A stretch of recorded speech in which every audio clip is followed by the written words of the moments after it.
क्या आप जानते हैं कि बॉलीवुड के एक सुपरस्टार को उसके भगवान ने बर्बाद करने की धमकी दी थी और वो भगवान कोई और नहीं बल्कि दुनिया भर में मशहूर आध्यात्मिक गुरु रजनीश ओशो थे, जिन्हें खुद उनके शिष्य भगवान रजनीश कहकर पुकारते थे। बॉलीवुड और अध्यात्म का ये किस्सा इतना चौंकाने वाला है कि आज भी लोग सिहर जाते हैं। इस कहानी के केंद्र में हैं विनोद खन्ना, महेश भट्ट और रजनीश ओशो।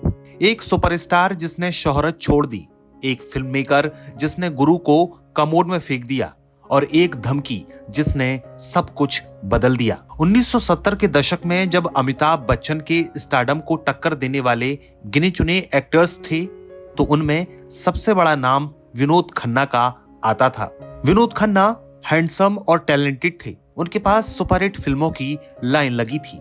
लेकिन अचानक विनोद खन्ना ने सब कुछ छोड़ दिया, फिल्में, पैसा, परिवार, बच्चे और बन गए ओशो के शिष्य।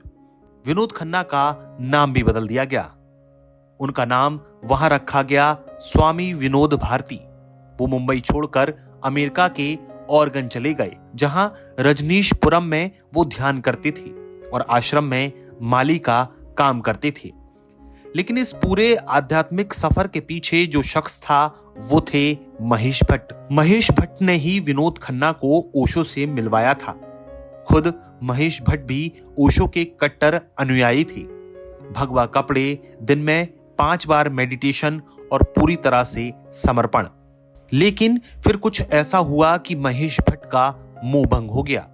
उन्होंने ओशो की माला तोड़ी और उसे सीधे कमोड में फेंक दिया और यहीं से कहानी ने ले लिया डरावना मोड़। कुछ दिन बाद महेश भट्ट को फोन आया। फोन पर थे विनोद खन्ना। उन्होंने कहा, भगवान बहुत गुस्से में है, तुमने माला तोड़ दी, अगर वापस आकर माफी नहीं मांगी तो। फिर आवाज धीमी हो गई। विनोद खन्ना महेश भट्ट से धीमी आवाज में बोलते हैं, वो तुम्हें बर्बाद कर देंगे।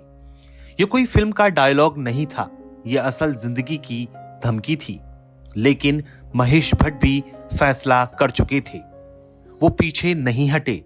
उन्होंने साफ कहा, हाँ, मैंने माला तोड़ी है, ये सब बेकार है, मैं खुद से और दुनिया से झूठ नहीं बोल सकता। इसके बाद उन्होंने ओशो से हमेशा के लिए दूरी बना ली। लेकिन विनोद खन्ना वो आखिर तक ओशो से जुड़े रहे। ओरेगन के आश्रम में ओशो के पतन तक विनोद खन्ना ने उनका साथ नहीं छोड़ा। जब सब खत्म हुआ तो विनोद खन्ना टूट चुके थे। महेश भट्ट के मुताबिक जब वो अमेरिका से लौटे तो उनकी आंखों में वो पुरानी आग नहीं थी। उन्होंने फिर से फिल्मों में वापसी की कोशिश की, लेकिन जो ऊंचाई एक बार छूट जाती है वो दोबारा नहीं मिलती। आखिरकार विनोद खन्ना राजनीति में चले गए और महेश भट्ट अपनी कहानियों में। सालों बाद विनोद खन्ना ने अध्यात्म पर ऐसा बयान दिया जिसने सबको चौंका दिया।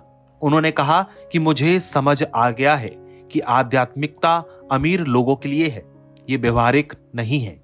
तो सवाल ये कि क्या आध्यात्म वाकई मुक्ति देता है या कभी-कभी सब कुछ छीन लेता है?